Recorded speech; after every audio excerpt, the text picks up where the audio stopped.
All right, let's get this started. I'm going to actually cobble together a prayer from what we said today or heard today. Undignified God, spirit of dangerous journeys, inviting the faithful and the lost to your table, find us in the far country of hopelessness and greed. Free us from the prison of resentment and envy. Bring us back to life. We are so often not wise or faithful to your teaching and commandments. Welcome us when we turn back to you. We thank you for meeting us in our brokenness so that none might be lost. Embrace us at our journey's end, welcoming us home into your loving arms. Amen. Amen. So that was pretty much the hero's journey. Okay, my part is done. Over to Laurie. So some of you may have been here for my presentation on Tolkien. Who are you? And this was No, seriously, Sarah. Introduce yourself. My name is Sarah Jamieson, and Laurie Gudim and I are going to be co-hosting this, presenting this. I'm taking totally the opposite direction that I did with my Tolkien presentation, in that I had everything scripted in my Tolkien. This is almost totally off the cuff, and I'm winging it and I'm going rogue because we're talking about Tolkien only this much. We're talking more, my portion is more about Joseph Campbell's The Hero's Journey. I do also want to say that the predominance of my slides for the beginning are from prowritingaid.com. They're not mine, I totally lifted them. So I want to give credit where credit is due. Let's move on to the next slide. Joseph Campbell was born in 1904 in New York City. And he went very, very often as a child to the American Museum of Natural History. And he was enthralled with the Native American exhibits there. And he started noticing similarities between Native American stories and Christian stories. So fast forward some more years, he attended Columbia University, studied literature, and read and analyzed the classic religious and mythological texts such as Buddha, Moses, Muhammad, Jesus, others. And he started seeing all these similarities of stories that occurred or were created across huge expanses of time and space. And he started thinking about maybe there's a mono myth, like one myth that humans are drawn to. So next slide. So in 1949, in the book, The Hero of a Thousand Faces, he coined the phrase, the hero's journey. And again, it's this thinking that across all of humanity, there's a drawing to, or we're almost like, I don't know. See, this is me going off the cuff and then not finding words. We're drawn to these stories of a and the journey tends to have very similar steps and pieces to it. Next slide. And that there are lots of classic myths that follow this hero's journey path. So the Epic of Gilgamesh, Sir Gawain and the Green Knight, which Tolkien did the translation of, the Odyssey, Beowulf, Tolkien did a translation of. So these very classic stories follow the same sort of arc. Well, what arc am I talking about? Next slide, please. So we have the 17 steps of the hero's journey, starting with a call to adventure. In between, we have Road of Trials, Apotheosis, Rescue from Without, and at the very end, Freedom to Live. So of course, what we're going to do is we're going to take these 17 steps and apply them to Beowulf. Nope, just kidding.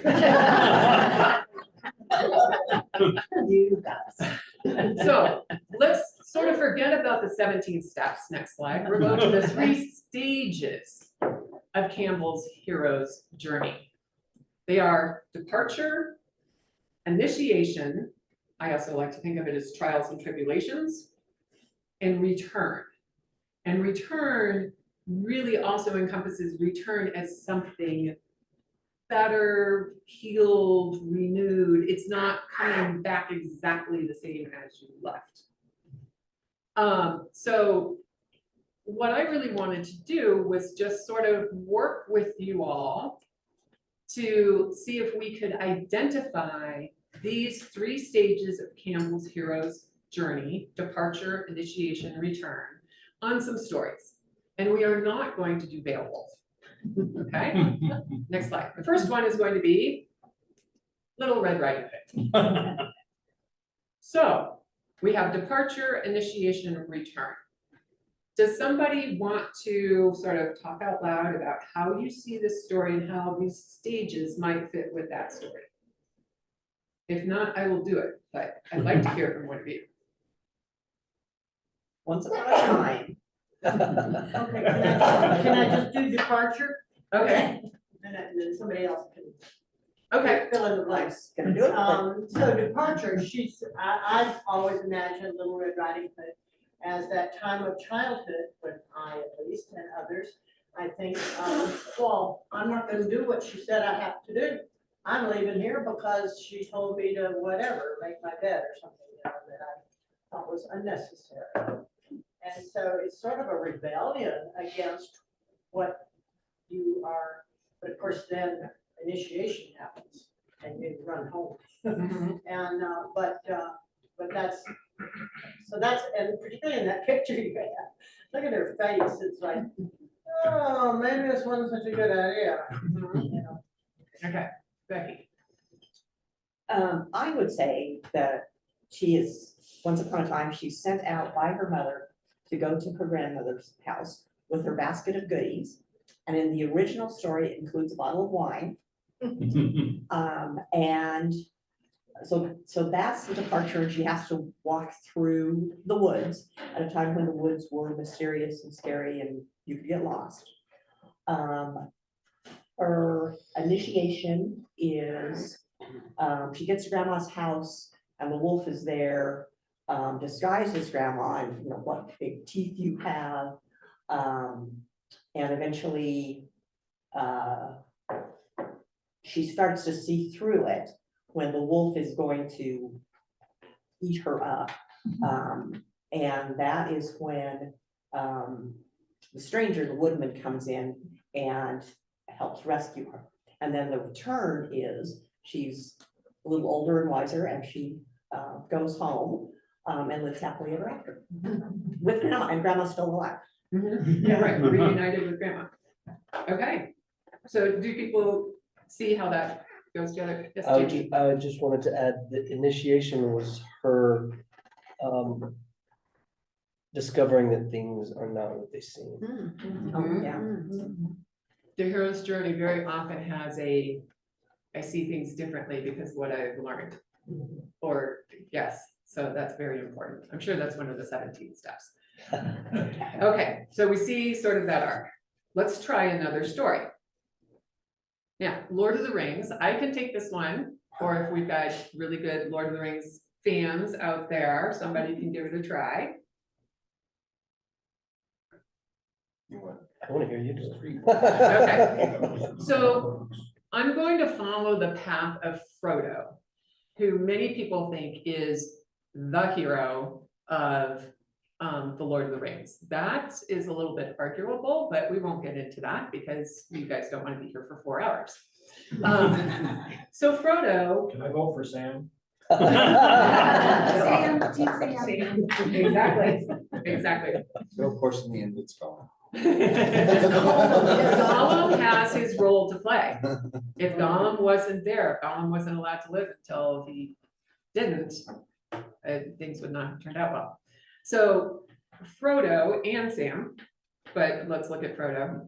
They are people who love the simple life. They love gardening, they love good food, they love writing letters and just hanging out in nature and just very quiet, sort of idyllic countryside sort of atmosphere. Cooking and eating, right? And then Frodo, garden in Belgium. Frodo is given this task of taking the ring that can basically destroy the world way, way, way, way, way across country into a very evil, harsh land, and it's the land of the big bad evil guy. And so he has to leave his home, he has to leave his comforts, he has to leave everything he's known. And as you can see here, he starts off with this fellowship. I shouldn't say starts off. The start of the official quest, he starts off with this fellowship of 9 persons. By the time he is finishing the quest, it is just he and Sam.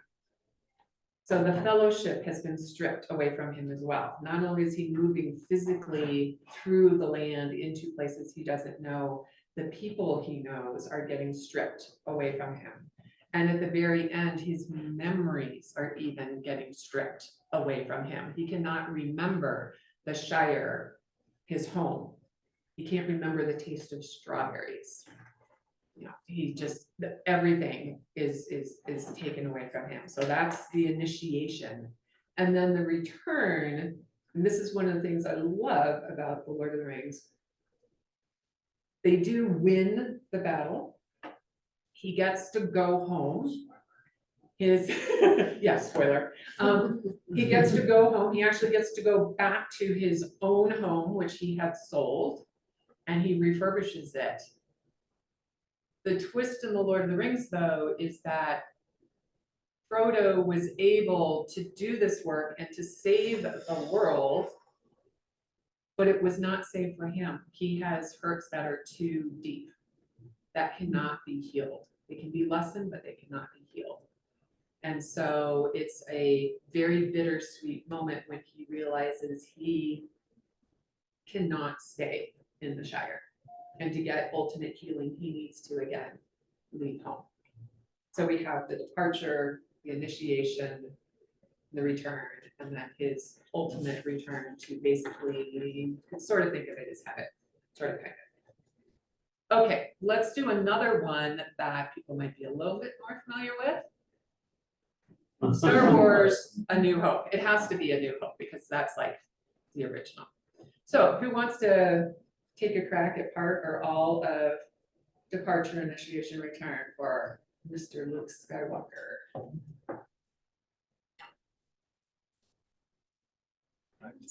Okay, great. So Luke is on a farm, a water farm, basically, and he knows that he always has a sense that there's something more to his life, but he is in a very farm-like environment, just growing up in a very neutral kind of place all the time, where everything's good, and then he gets sent on a quest to save the princess. And he's really excited about that idea, but he does have to leave everything behind. He doesn't know what he's doing. He does have a mentor and help, but he gets out into the world and things are not the way he imagines them to be in terms of good and evil and having these nice clear lines about what's right and what's wrong and who's right, who's wrong. He's just challenged all the way along the way to the point where he finds out that ultimately that his father is the bad person, is the bad guy.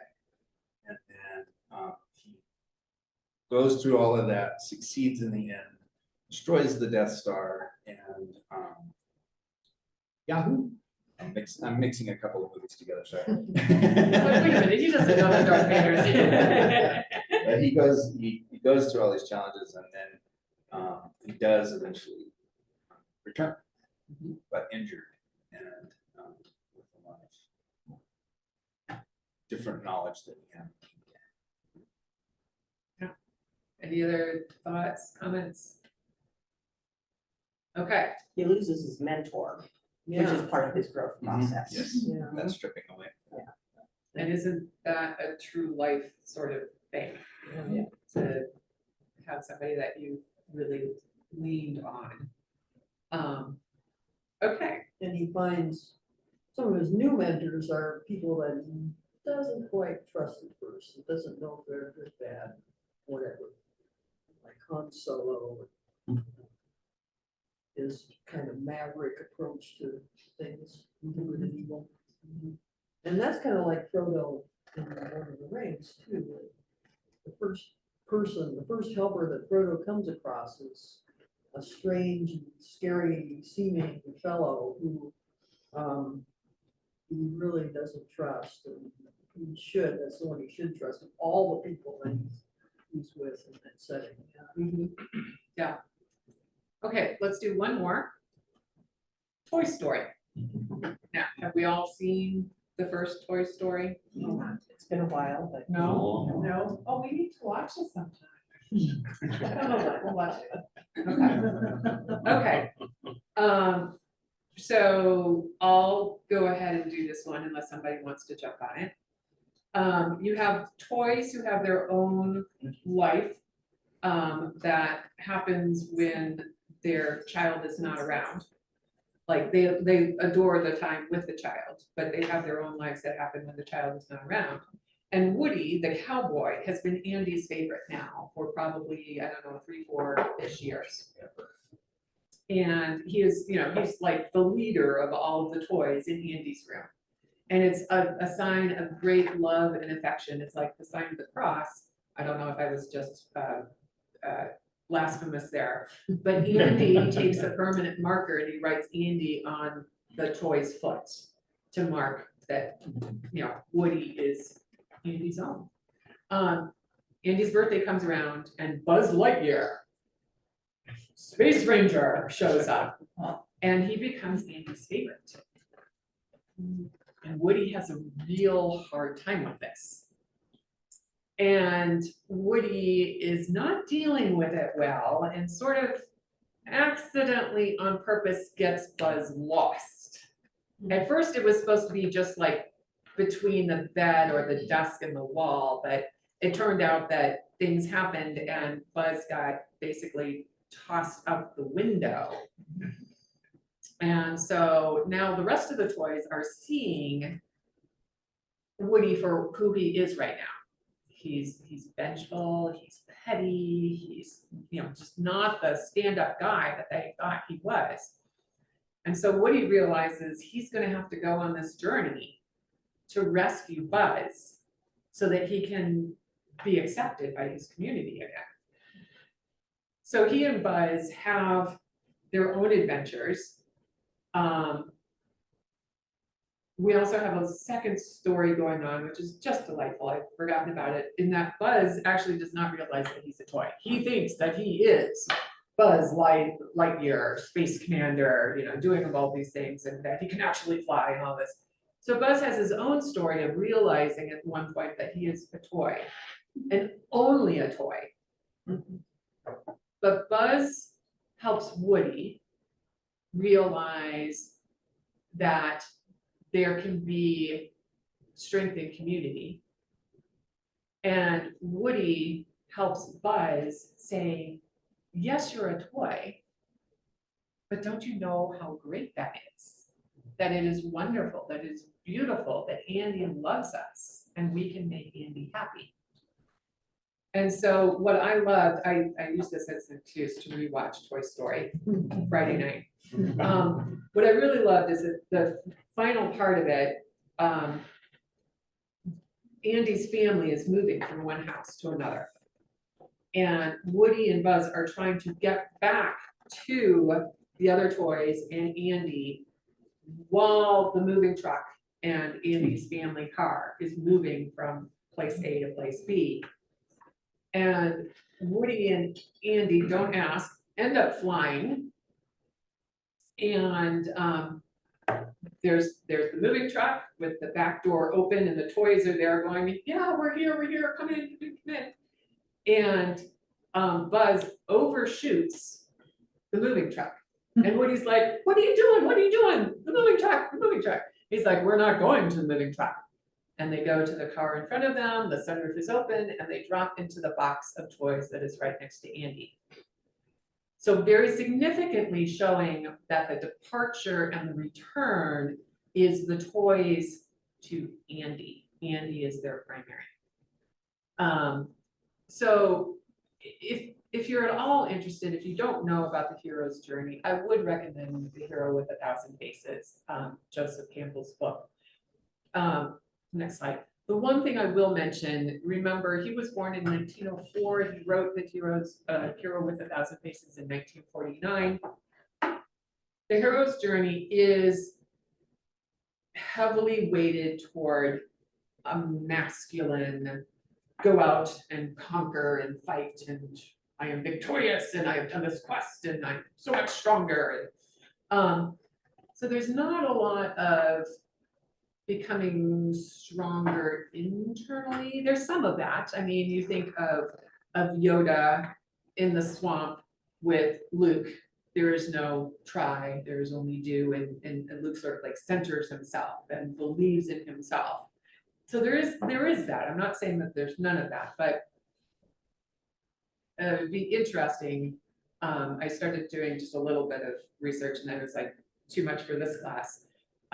Somebody has suggested the heroine's journey, where it was more of an inward reflected journey, and a more of a coming together rather than I'm going to go out and win a battle against something. So to me, I started thinking about pilgrimage versus hero's journey. And to me, and it's going to be really interesting to see what Laurie said, because we haven't really coordinated at all, rather than just timing. Hero's journey often is viewed much more as a, let's go have a conquest against an external force. And to me, pilgrimage is much more of an internal working. And we'll see what Laurie has to say about that. Okay. We switch slides, switch programs here. So the thing that I would say, first of all about that is that I think the hero's journey is a subset of pilgrimage. It's a kind of pilgrimage. That would be my way of looking at it. And that Sarah's right, that it took a while for the people who were really studying hero's journey to see what the feminine or womanly nature of a journey is. And there are a couple of myths that really reflect it. One is the myth of Psyche and Amor, and the hero in that journey is Psyche, who has to find her true love, and she has to be transformed in the course of doing that. So that's kind of one of the models. The other one is the descent to the underworld by was it Persephone? Yeah, well, Persephone is one. Yeah, I was thinking of the Sumerian goddess. What's her name? Inanna.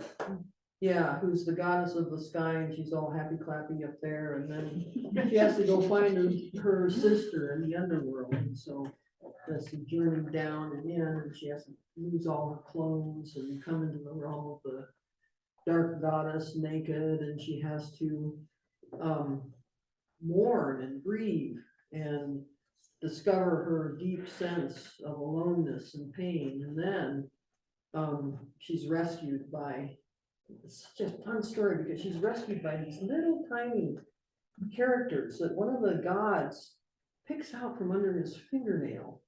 Just little mud beings, and because they can slip through all the cracks into the underworld.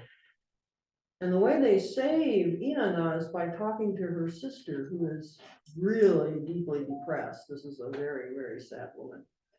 And so the sister is in there, and she'll say, "Oh, my aching back." And the little mud people will say, "Oh, your aching back." And then she'll say, "Oh, my longing heart." And the little mud people will say, "Oh, my longing heart." And pretty soon it gives the sister of Inanna this sense of being listened to and heard and being okay, actually. And so then she's able to free her sister, who's hanging on a meat hook in the other room. No wonder she's got a backache. And so Inanna goes back to the upper world. So anyway, there's lots of really neat other fun parts of that story, but that's one of the examples of the hero's journey from the feminine perspective. But And Sarah's right, that a lot of the things that you find in pilgrimage are about the inner transformation of who we are rather than conquering of the outside. And that's actually true in any hero's journey, but it is less obvious in the other ones. Okay, now I'm gonna get out of this one.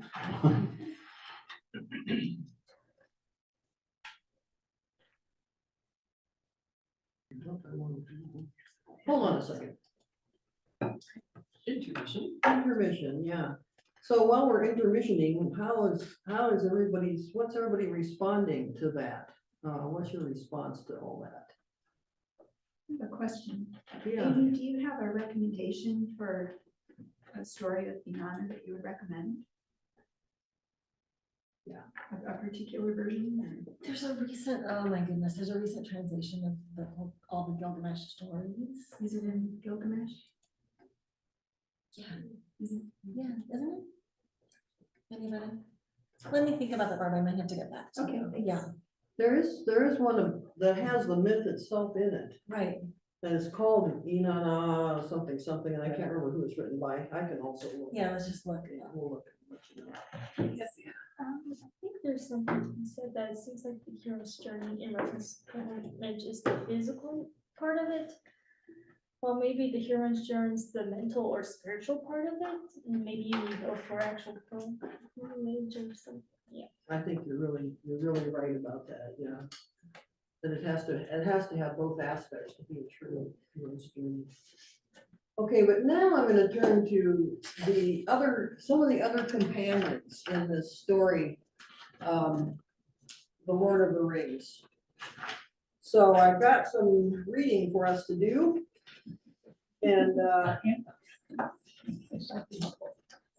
Thank you. actually, for the folks online, I gotta put up a different thing, so I'm gonna try this here. That. Here.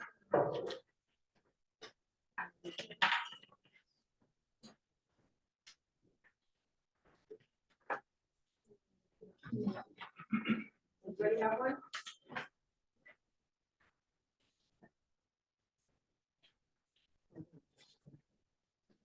So for all you folks online, this will be where I show.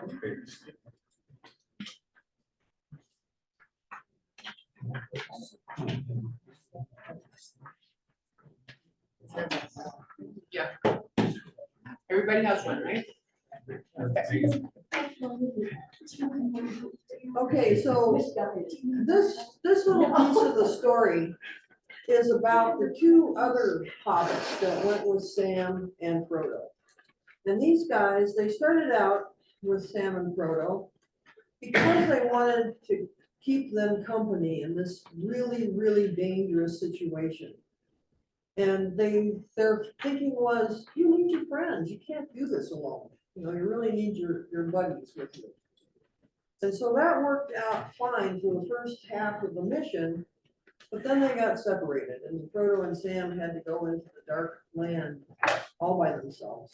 And the two other hobbits got carried away by these evil creatures called orcs and bound through, in a running journey through the countryside until, and this is one of the things I really love about Tolkien, is that what happens is that the dark people fight with each other. There's chaos.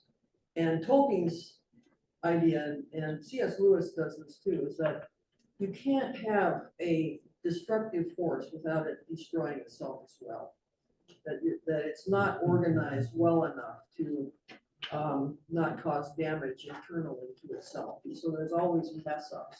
And a lot of times the mess ups are what allows the little hobbits to get through the situations that they're in. So the orcs have a mess up, they're fighting, the factions are fighting, and meanwhile, these humans, raiders, come along and find the orcs and decide that they'll kill them all. So in the chaos of all that, these two hobbits escape. They just kind of walked off into the dark forest because they've got some gear given to them by elves that makes them nearly invisible. So they just kind of disappear into the forest and and journey on for a while, but they're lost, they don't know where they're going, they don't know what's ahead. They kind of follow this river, but the forest gets more and more oppressive. So they decide they're gonna climb up on a hill and see what they can see. And so, if we read the beginning of the second paragraph there, wait a second now. Wrong spot. 82 on the. 82, yeah. So 82, second paragraph, where it says, in the face of the stony wall. Does somebody want to read, or? I'll read. Thanks. In the face of the stony wall, there was something like a stair, natural perhaps, and made by the weathering and splitting of rock, for it was rough and uneven. High up, almost level with the tops of forest trees, there was a shelf under a cliff. Nothing grew there but few grasses and weeds at its edge, and one old stump of a tree with only two bent branches left. It looked almost like the figure of a gnarled old man standing there, blinking in the morning light. Up we go, said Mary joyfully, now for a breath of air and a sight of the land. They climbed and scrambled up the rock. If the stair had been made, it was for bigger feet and longer legs than theirs. They were too eager to be surprised at the remarkable way in which the cuts and sores of their captivity had healed and their vigor had returned. They came at length to the edge of the shelf, almost at the feet of the old stump, and then they sprang up and turned around, their backs to the hill, breathing deep and looking out eastward. They saw that they had only come some 3 or 4 miles into the forest. The heads of the trees marched down the slopes toward the plain. There, near the fringe of the forest, tall spires of curling black smoke went up, wavering and floating towards them. The wind's changing, said Mary.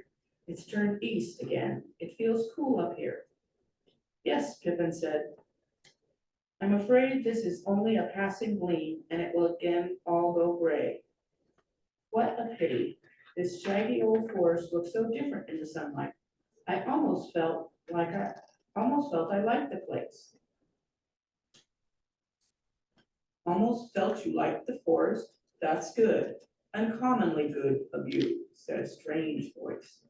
Turn around and let me have a look at your faces. I almost feel I dislike you both, but do not let us be hasty. Turn round. A large knob-knuckled hand was laid on each of their shoulders, and they were twisted round, gently but irresistibly. Then 2 great arms lifted them up. They found that they were looking at a most extraordinary face.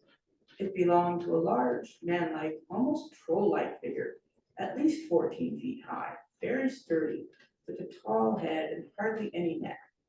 Whether it was clad in stuff like green and gray bark, or whether that was its hide, was difficult to say. At any rate, the arms, at a short distance from the trunk, were not wrinkled, but covered with brown, smooth skin. The large feet had 7 toes each. The lower part of the long face was covered with a sweeping gray beard, bushy, almost twiggy at the roots, thin and mossy at the ends. But at the moment, the hobbits noted little but the eyes. These deep eyes were now so surveying them, slow and solemn, but very penetrating. They were brown, shot with green light. Often afterwards, Pippin tried to describe his first impression of them. One felt as if there was an enormous well behind it, filled up with ages of memory and long, slow, steady thinking. But their surface was sparkling with the present, like sun shimmering on the outer leaves of a vast tree, or on the ripples of a very deep lake. I don't know, but it felt as if something that grew in the ground, asleep you might say, or just feeling itself as something between root tip and leaf tip, between deep earth and sky, had suddenly waked up and was considering you with the same slow care that had given its own inside affairs for endless years.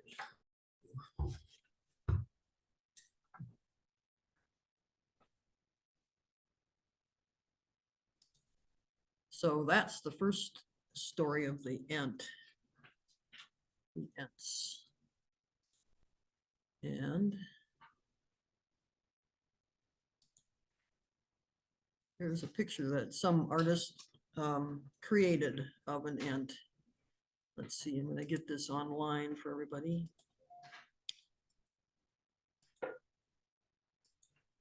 So I wanted to talk about encounters on pilgrimage, because I think that that's one of the things that that you find in most pilgrimages, is that there are encounters with things that are transforming of you. And so you go out and look and you meet something, and then you're transformed. But the other side of it is that the person that you meet or the thing you meet is also transformed by you. And that was the case with the Ents and these two hobbits. So, you know, they're on this pilgrimage now. They've lost their hero and assistant hero, and they're on their own. They have kind of their own hero's journey a little bit, but they have this encounter with this ancient part of the forest, and they tell their story to this character. And because this character is a neighbor of one of the forces of harm in the world, it riles him up.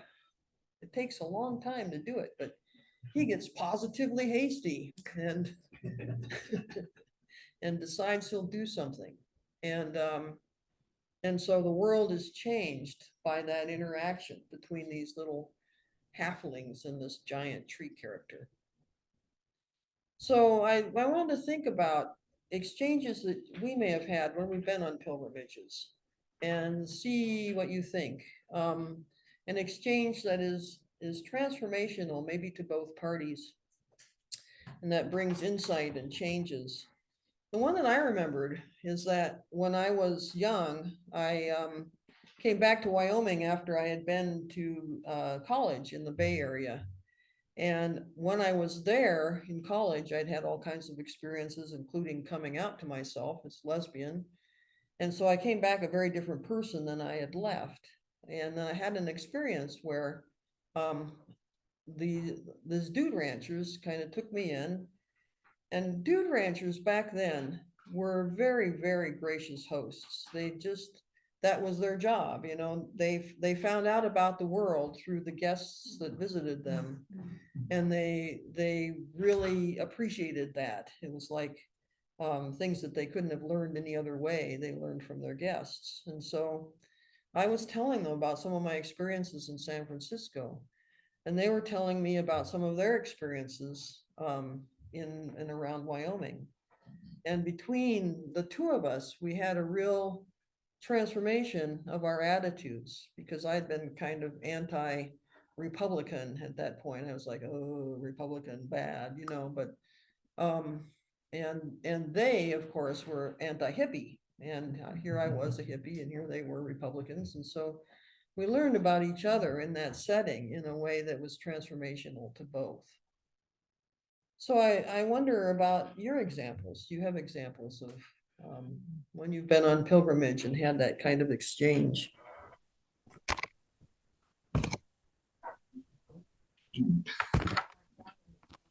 About 10 years ago, 15 years ago or so, she became very, within a short period of time, she lost use of her left side, and it wasn't a stroke, it's long series of things. But she she had ended up with chronic pain, weakness on her left side, plus she had what we didn't know then was a lupus issue. So she had all these things, and we spent 5 years looking for a diagnosis, and it went from the gamut of the doctor saying she just wants drugs, and to all kinds of things, x-rays, all the tests, you know, and was it MS, was it this, that, brain tumors, 5 years of this.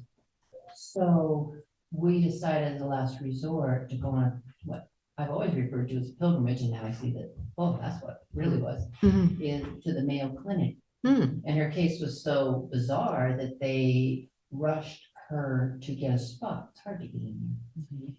And so we packed up the car, and we drove through Nebraska to Minnesota and all this.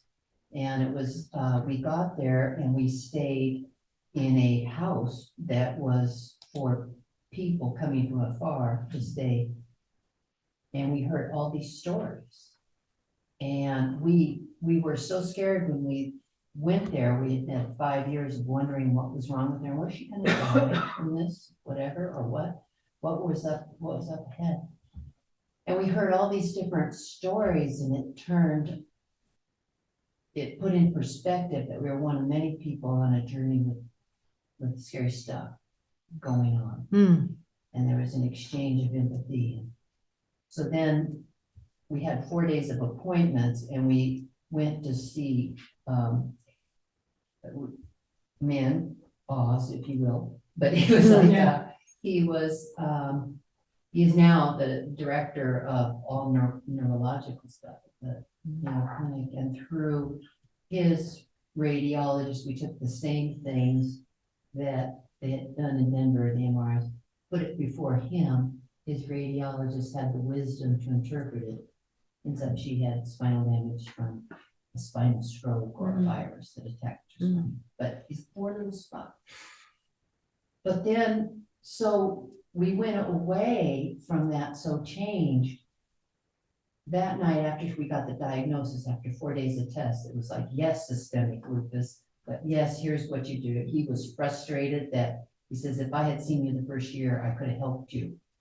But those doctors missed. So there was disappointment. We went out to celebrate. God, we know what's going on now. Finally, we're having our whiskey.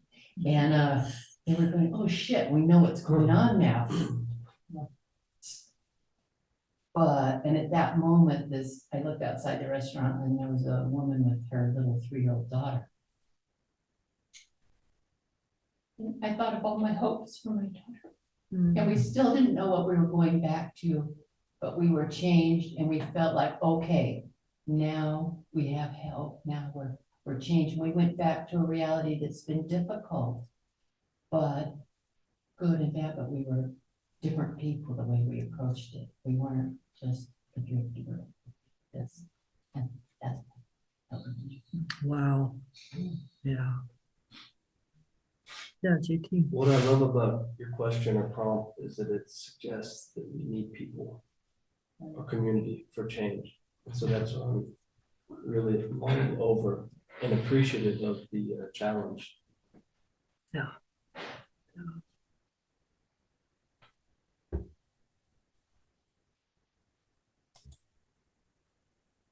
I don't have an example, but I love the way you phrased it, and the way you brought it forth is that I think of experiences in my life where I feel like I've really learned something from the communication interchange I've had with a particular person. And it's really interesting to realize that they also were changed by that experience. I'm going to have to sit with that one for a while, but that's powerful.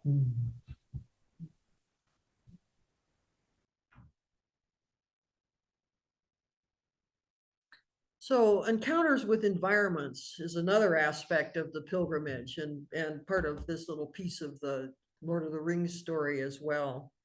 So here's one of my favorite environments, which is the big trees along the California coast.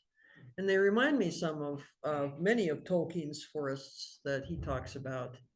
And especially being a hobbit in one of those forests. But I've learned that by drinking in the environment, that I can learn a lot, not only from it, but about all the environments that I then encounter. So in this environment, I learned, that was my first place of learning that trees talk to each other, and that their roots intertwine, and that they send messages to each other. And I learned that there are some trees that are so big that we don't even know all the species that live up in the tops of them. We have no idea what those are. And I learned that there are several communities who have given their lives to protecting these forests, people from that area who climbed up in the trees to make sure that they couldn't be cut down without killing people, things like that. And that finally created a haven for these old growth forests. So and then what I took away from that was a sense of,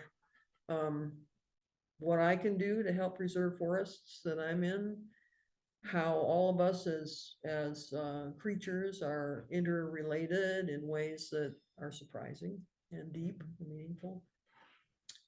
And that there are some very, very different ecosystems that are really pretty wonderful. One of the favorite things of mine in the old growth redwoods is the banana slug, which is a mollusk about this big, a slug, and it's bright yellow and crawls around in the undergrowth. So for you, what environments have inspired you in your years of pilgrimage?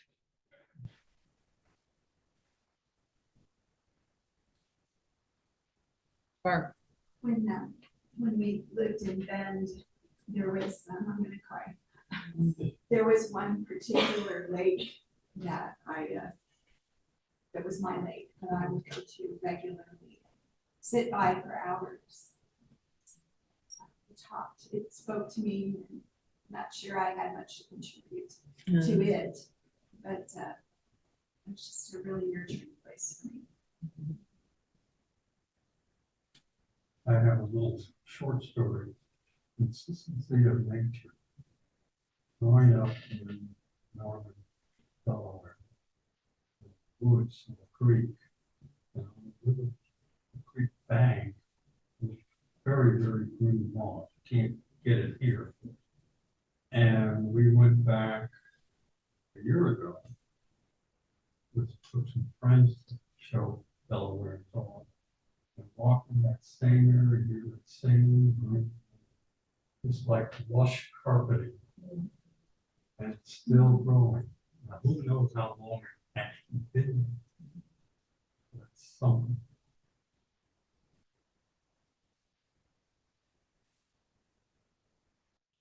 Then there are holy places. This is a holy place that I discovered in Ireland. And they are all over the place. You just find them everywhere.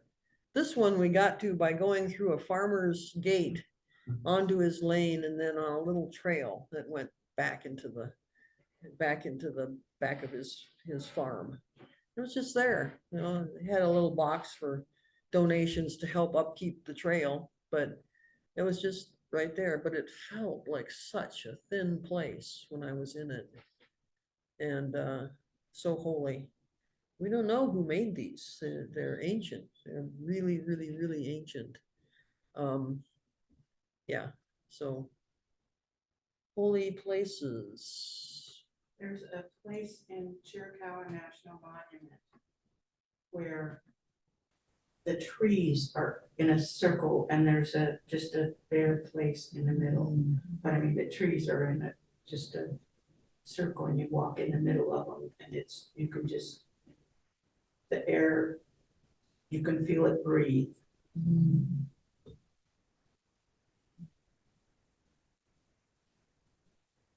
The PWCA is one of those places for me. It's the Boundary Waters Canoe area. Oh. In northern Minnesota.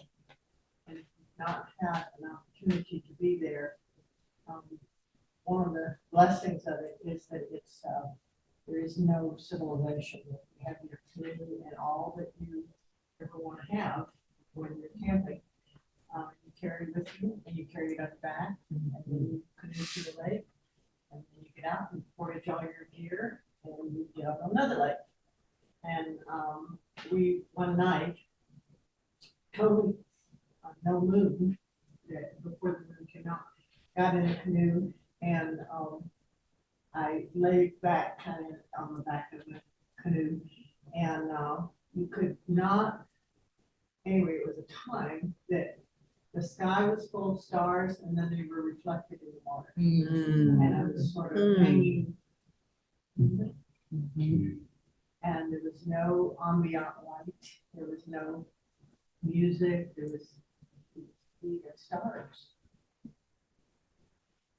So I encourage anybody who's not been in the PWC, but just make reservations.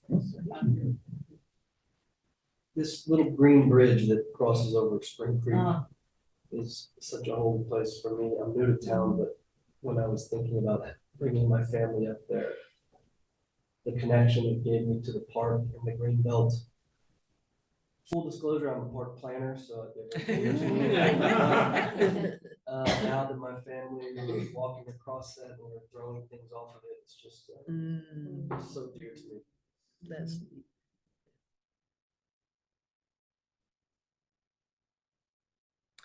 And finally, artifacts can be really wonderful. So here's the Book of Kells, which I was privileged to see at Trinity College in Dublin. And they turn the page every couple of weeks or so you get a new page. But it's the most remarkable book. It's from 900 AD. It was begun in Iona, and then when the hordes of Vikings came and killed people in Iona, they took the book to forgetting the name of the place, but it's Kells, basically, in a county in Ireland, which I am now spacing entirely. And either finished it or saved it, kept it there for a long, long time. And again, this was an artifact that was really important to me, not just because it is so incredibly beautiful. It's from that, it's 1,200 years old, and you can still see the colors vibrant. They're just so rich and deep. And the intricacy of the drawings is incredible. I mean, there are all these little Celtic crosses that are just interwoven and just incredibly ornate and tiny, and you can't even see some of the intricacy of what's going on there. And what it inspired in me was I had a period as an artist of doing Celtic knotwork because I was so inspired by this book. And mine are, of course, much more simple and so on. But they're also they're works of prayer as well as art. So that was a really wonderful experience for me, and it just taught me a lot. So, you know, again, an example of an interaction between something that you find on pilgrimage, something that you bring back and that transforms you in a certain way. So does anybody else have any other, and you people online too, I'm going to quit sharing so I can see maybe. So do you people online have any examples from your lives of objects or places or people that you've met in pilgrimage that have been transformative? Or anybody else in the room too, as well.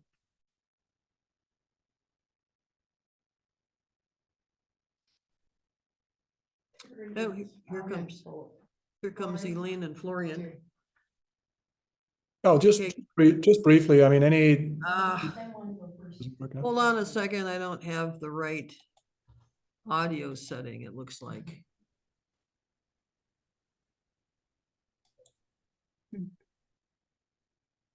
Okay, try it now. Test. Yep, that works. Yeah, I just briefly wanted to say that, like, you know, whether you read a Shakespeare play or read a Platonic dialogue or go for a walk in the Rocky Mountains, I think sort of experiences with something that's so much larger than yourself. That's always, to me, a moment when you sort of realize your smallness, but also your sense of awe. And so I feel it in the connection with great art and with great natural landscapes. Thanks, yeah. Somebody else here have? Well, I'm from the east, and the water, the ocean are where my home is, really. And I can remember growing up, and I was taught to be able to go into the ocean, to be comfortable, to look out for certain things, like when the water is going out, you could get swept with it. And I remember one day it was very, very rough and I said, Dad, will you go in with me? Because I knew I was small and not that strong. And he said, no, you go try it out yourself. Well, I got knocked over and came in. Several years later, that always stuck with me. He would not come in. He wanted me to try this out myself.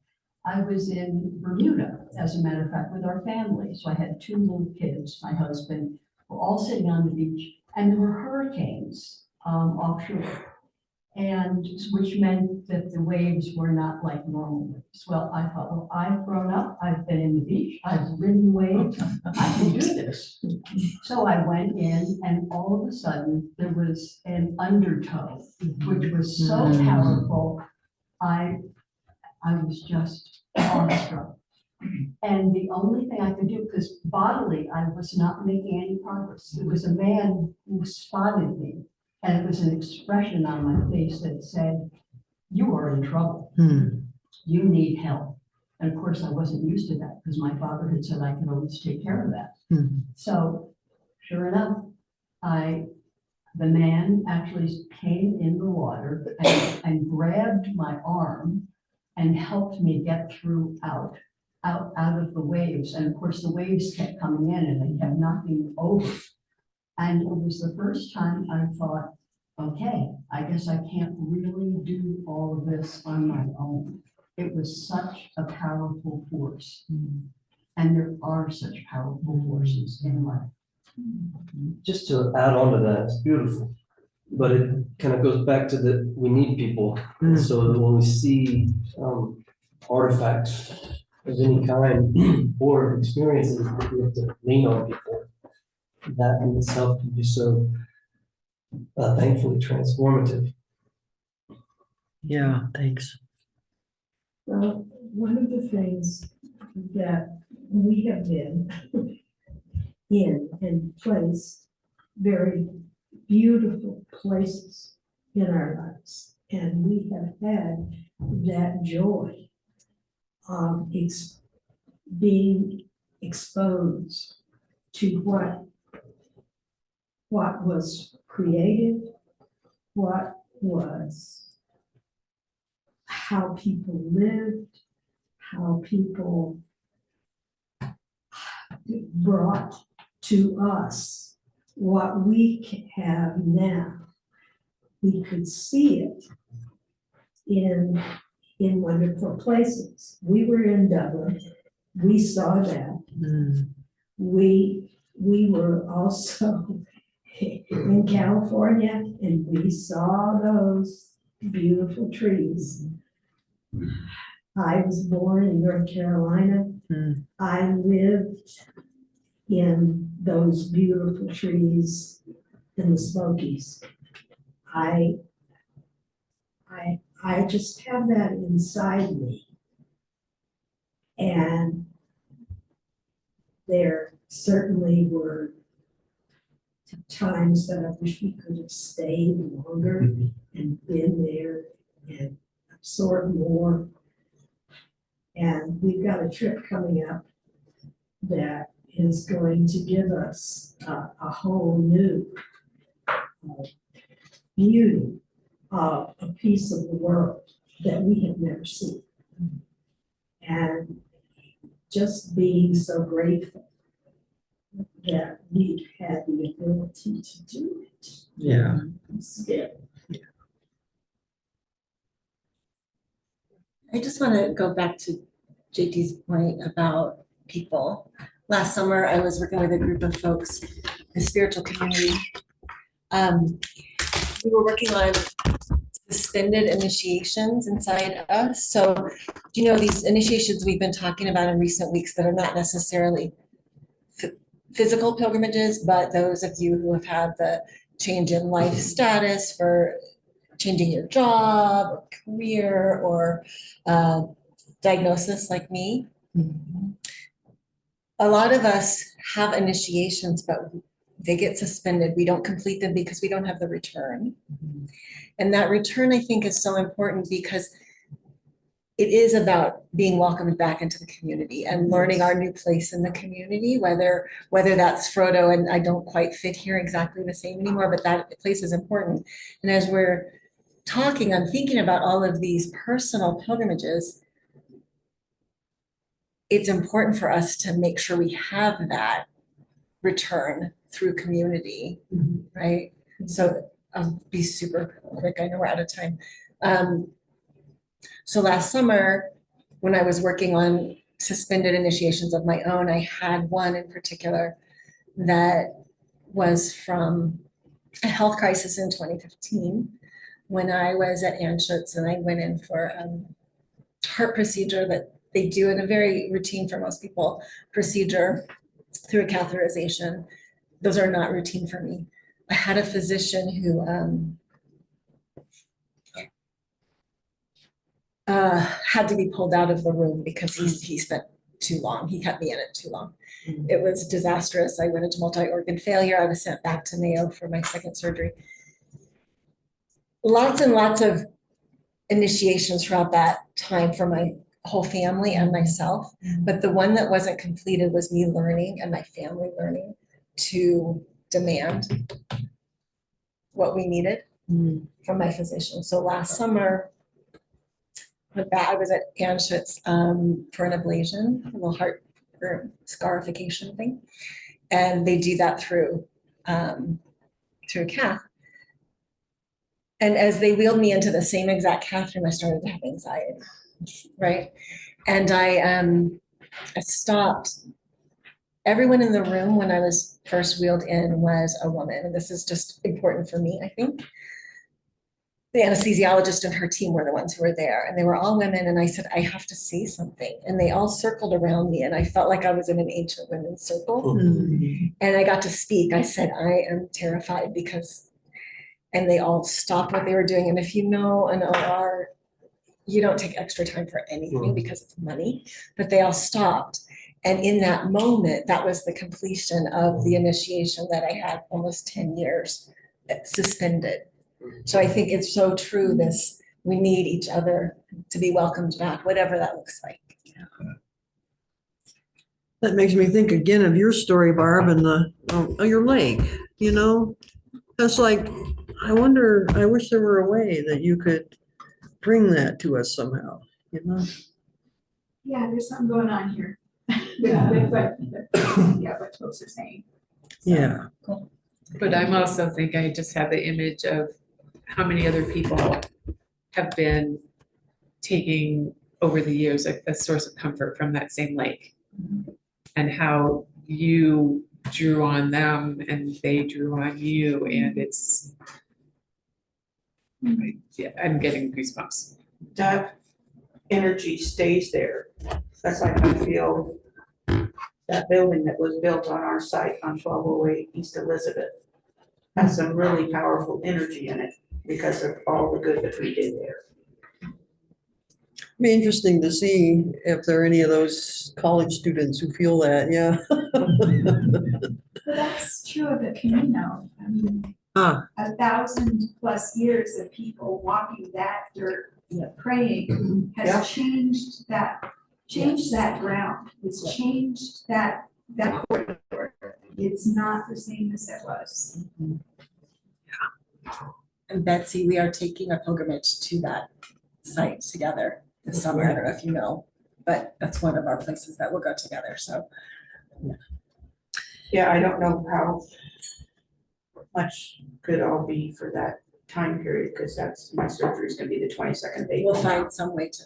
Yeah, we'll include you somehow, We will yeah. definitely. Okay, that's kind of our time. So as you go forth, think about the pilgrimages you've been on, the ones that you're thinking of, and then also think of the pilgrimages that happen every day for you. Like JT talks about the bridge over the water and how that can become a place of real nurture, and then the community that surrounds us and how we can be for each other that gift of return from pilgrimage and sharing wisdom with each other.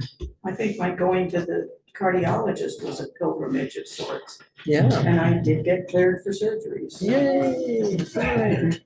And would everybody be sure to make the pilgrimage to rinse out their own.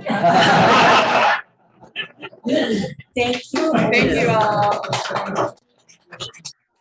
And sorry for you people online, I didn't realize I had lost my owl about halfway through, so apologies, and I hope you heard some of it anyway. Good, okay. So that one we're doing in June. No problem. That pilgrimage, is that June? Yeah. I can meet a Jim and Joe.